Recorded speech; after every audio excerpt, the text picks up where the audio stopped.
वालेकुम, क्या हाल चाल है सब दोस्तों। उम्मीद है कि सब ठीक होंगे, खैर खैरियत से होंगे। आज मैं आपको बताऊंगा लेक्चर 2 के अंदर के इनके ऑप्शंस के बारे में। File, edit, image, layer, type, select, filter, 3D, view, plugin और विंडो। फिर इंशाल्लाह नेक्स्ट आहिस्ता आहिस्ता जो आपकी बेसिक्स क्लियर हो जाएंगे, उसके बाद हम चलेंगे एडवांस लेवल की तरफ के पिक्चर एडिट कैसे करते हैं। ये देखें, ये कल मैंने पिक्चर बनाई थी अपने थंबनेल के लिए, तो मैं उसके बाद मैं अब आपको दिखाता हूँ कि ये बेसिक्स ऑप्शंस के बारे में बताता हूँ सारा। तो सबसे पहले मैं आ जाता हूँ, ये पिक्चर मैंने सेलेक्ट कर लिया और एक न्यू कार्ड सेलेक्ट कर लिया, ठीक है। अब चलें हम स्टार्ट करते हैं। सबसे पहले फ़ाइल के ऑप्शन पे आ जाते हैं। फ़ाइल के ऑप्शन में न्यू फाइल होती है, ओपन होती है। पिक्चर आपने ओपन करनी है, ब्राउजिंग ब्रिज आ जाता है। ब्राउजिंग ब्रिज में आपको दिखा देता हूँ, ये मतलब कोई और सॉफ्टवेयर से अगर आपने एक्सपोर्ट करना हो, फिर ओपन है, सेव है, क्लोज, ये सारी ऑप्शन आ जाती हैं। एक्सपोर्ट आ जाती है। एक्सपोर्ट में बेसिकली ऐसे होता है कि कई पिक्चर्स PNG में होती हैं जो कंट्रोल एस से सेव नहीं हो रही होती, फिर ये एक्सपोर्ट एस में करके आप इसको JPG में कन्वर्ट कर सकते हैं। जनरेट होता है, इसमें आप इमेज के एसेट्स की, जब आप लेयर्स बनाते हैं एसेट्स निकाल सकते हैं। उसके अलावा जो चीज़ें आ जाती हैं वो प्रिंट, इंपोर्ट, स्क्रिप्ट्स वगैरह आती हैं, ये थोड़ा सा बहुत एडवांस लेवल पे आ जाता है। उसके बाद एडिट में आ जाए, एडिट में अंडू, रीडू, उसके बाद कट, कॉपी, पेस्ट, ये सर्च वगैरह की ऑप्शन आ जाती हैं, ठीक है। इसमें एक जो काम की चीज़ है वो है, कई लोगों का होता है कि मिरर इफ़ेक्ट। मिरर इफ़ेक्ट आप लोगों ने देखा होगा कि पिक्चर का जो है वो व्यू चेंज हो जाता है। ये देखें, मैं आपको दिखाता हूँ मिरर इफ़ेक्ट क्या होता है। ये आप आगे ट्रांसफॉर्म में आगे फ्लिप हॉरिजॉन्टल में, ये होता है मिरर इफ़ेक्ट, ठीक है। ये आपने देखा होगा, पैर नहीं चेंज हुआ, जितना एरिया मैंने सेलेक्ट किया हुआ था वो चेंज हो गया है। उसके बाद ये यहाँ पे प्रीसेट्स वगैरह हैं, टूल बार, प्रेफरेंसेस हैं। प्रेफरेंसेस में आपका जो सेटिंग्स वगैरह आ जाती हैं वो होती हैं। उसके बाद आ जाए आप इमेज में आ जाते हैं हम। इमेज में मैं आ जाता हूँ, इमेज में आके मोड्स आ जाते हैं इसके, कि RGB कलर्स वगैरह के बारे में होता है। फिर एडजस्टमेंट में आ जाता है। एडजस्टमेंट में आप ब्राइटनेस को कंट्रोल करते हैं। कर्व्स होती हैं, कर्व्स की वैसे की होती है कंट्रोल है। मैं आपको एक एक करके चेक करवाता हूँ। ये ब्राइटनेस, ठीक है, ये देखें, ये ब्राइटनेस आ गई। ये कंट्रास्ट आ गया, पिक्चर को ज़रा इन्हांस करने के लिए यूज़ होता है, ठीक है। उसके बाद आगे हम एडजस्टमेंट में आ गए, हम लेवल्स के ऊपर आ गए। लेवल्स में भी कलर करेक्शन के लिए यूज़ होता है, ये देखें। बेसिकली सेम सी ऑप्शन ही हैं तकरीबन।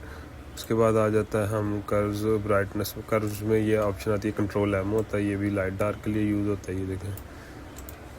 उसके बाद आ जाते हैं हम अगली ऑप्शन पे, एक्सपोजर है। एक्सपोजर में आपको बेसिकली ये लाइट डार्क है, ऑफसेट्स वगैरह चेंज करने के लिए, जो पिक्चर को ब्लर वगैरह करने के लिए, ये तकरीबन कलर करेक्शंस की सारी ऑप्शन है, ठीक है। अच्छा जी, उसके बाद वाइब्रेंस आ जाती है। वाइब्रेंस में सैचुरेशन आ जाती है पिक्चर की, ये देखिए ब्लैक एंड वाइट हो गई, और ये भी मतलब कलर्स को थोड़ा सा इन्हांस वगैरह करने के लिए यूज़ होता है। ये ऑप्शन सारी टाइम के साथ मैं आपको बताता जाऊँगा। ये कलर ये सैचुरेशन है। सैचुरेशन में आपको एक रेड ग्रीन कलर को, मतलब कलर्स को चेंज करने के लिए यूज़ होती है, ये देखें, ठीक हो गया। उसके बाद हम आगे आ जाते हैं। आगे है हमारा कलर बैलेंस आ जाता है। कलर बैलेंस में भी अगर आपने सियान को, कलर रेड है और आपने रेड ख़त्म करना है तो आप सियान चढ़ाएंगे, अगर रेड चढ़ाना है तो रेड चढ़ाएंगे, ठीक है। ये मुख्तलिफ ऑप्शन, जैसे येलो को आपने चढ़ाना है, ये सब कलर करेक्शन है, ये आपने अपने हिसाब से करनी है जिस हिसाब से आपकी पिक्चर होती है। उसके बाद ये कलर बैलेंस आ जाता है, फिर ब्लैक एंड वाइट आ जाता है। ये सारी ऑप्शन है ब्लैक एंड वाइट की, ठीक हो गया। एडोब फोटोशॉप एक अच्छा सॉफ्टवेयर है जिसमें तकरीबन हर किस्म की एडिटिंग आप कर सकते हैं। फिर फ़ोटो फिल्टर्स आ जाते हैं। फ़ोटो फिल्टर्स में आप, ये देखें, मैं दिखाता हूँ आपको,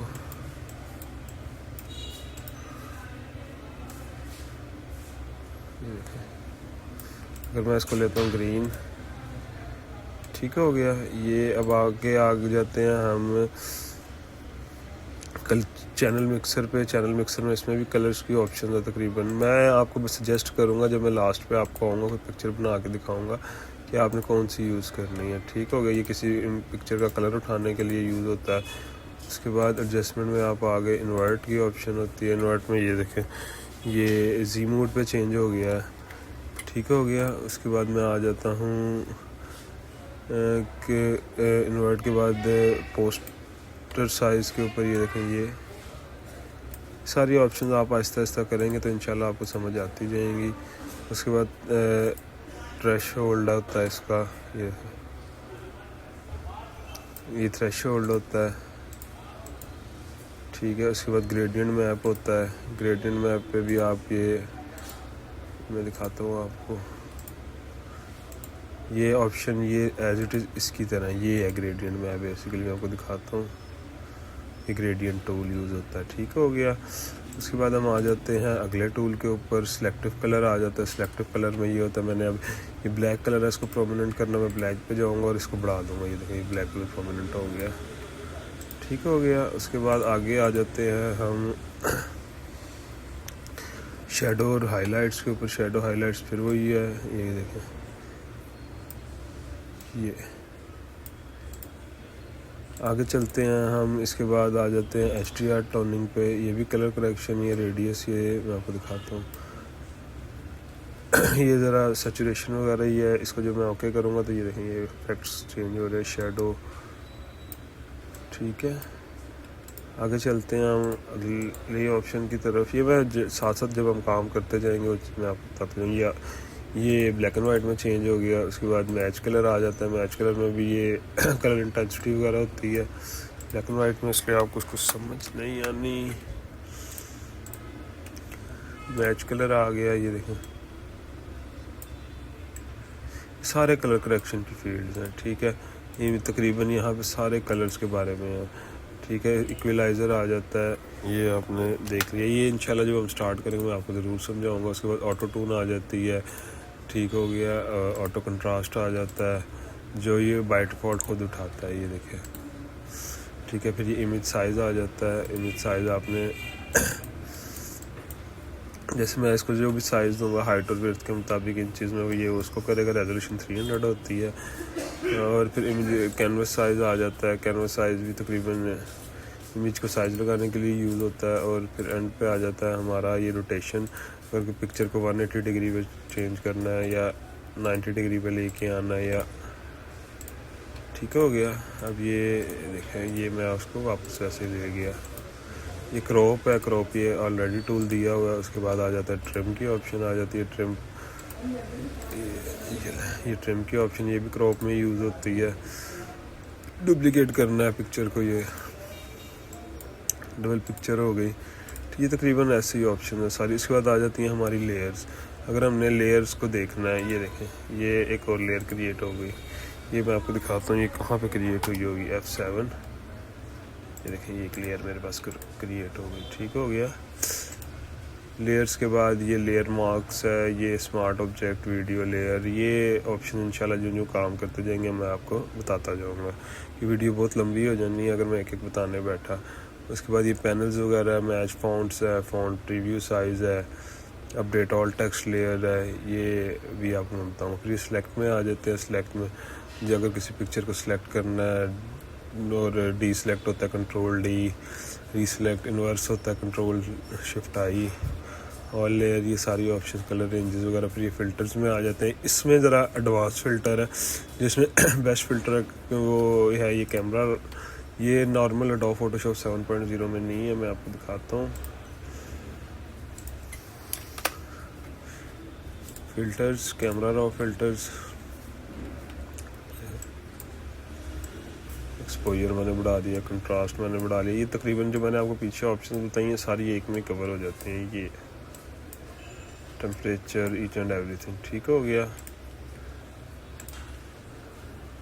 आगे चलते हैं। आगे ये इसके सारे क्या कहते हैं, ये इस पर अलहदा से वीडियो बनानी पड़ेगी क्योंकि ये काफ़ी ज़्यादा हैं, तो मैं आपको एक एक करके सारे बताऊंगा। फिर ये 3D इफेक्ट आ जाता है, ये जब आप कोई फाइल क्रिएट करते हैं 3D में, दिखाता हूँ आपको।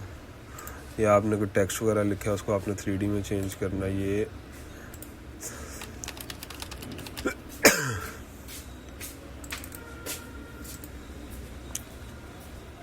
मैंने इसको कर लिया। अब इसको मैं 3D में चेंज करता हूँ। लेयर यहाँ से मैंने सेलेक्ट कर लिया और ये सारा 3D वर्किंग के लिए यूज़ होता है, ठीक है। ये ले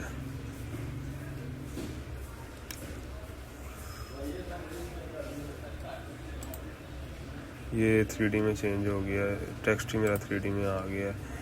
ये भी आपको नहीं समझ आएगा, लेकिन आहिस्ता आहिस्ता इंशाल्लाह ये चीज़ें आपको पता चल जाएंगी। मैं आपको दिखाता हूँ जूम करके। ये 3D में आ गया, छोटा था लेकिन इसलिए ख़राब हो गया। अच्छा, उसके बाद हम आ जाते हैं व्यू के ऊपर। व्यू के अंदर वही proof setup, zoom in, zoom out, extract, ये चीज़ें हैं। फिर प्लगइन्स आ जाती हैं प्लगइन पैनल्स में। ये देखें यहाँ पे कोई प्लगइन अगर आपने एक्सटर्नली डाला हुआ है, फिर विंडोज़ आ जाती हैं। विंडोज़ में आपकी जो सी ऑप्शन है, जैसे मैं आपको दिखाता हूँ, ये एक्शन, ब्रश, जो आप डालते जाएंगे, लेयर, ये साथ साथ ये आपकी वर्किंग के हिसाब से होता है। ठीक हो गया। ये आपके ग्रेडियंट्स आ गए। ये फिर ये हेल्प है। मैंने आपको ये सारी चीज़ें इसलिए बता दी हैं कि ये बेसिक्स हैं। ख़ुद भी आप थोड़ा बहुत इसको ट्राई करेंगे। हम जब पिक्चर बनाएंगे मैं आपको बताऊंगा कौन सी चीज़ किस तरह यूज़ होती है। उम्मीद है कि मेरी वीडियो आपको पसंद आई होगी। अगर वीडियो पसंद आई, लाइक करें, शेयर करें, सब्सक्राइब करें, ज़्यादा से ज़्यादा इसको शेयर करें। इंशाल्लाह हम एडवांस लेवल पर भी जाएँगे। ये भी बेसिक्स थी। कल मैं आपको फ़िल्टर्स के बारे में बताऊँगा, फ़िल्टर्स क्या हैं। और कोशिश करें, आज के लिए आपका एक टास्क है कि ये कोई भी पिक्चर उठाएं और उसका अच्छी तरीके से कलर की करेक्शन करें। जज़ाकल्लाह खैर, शुक्रिया।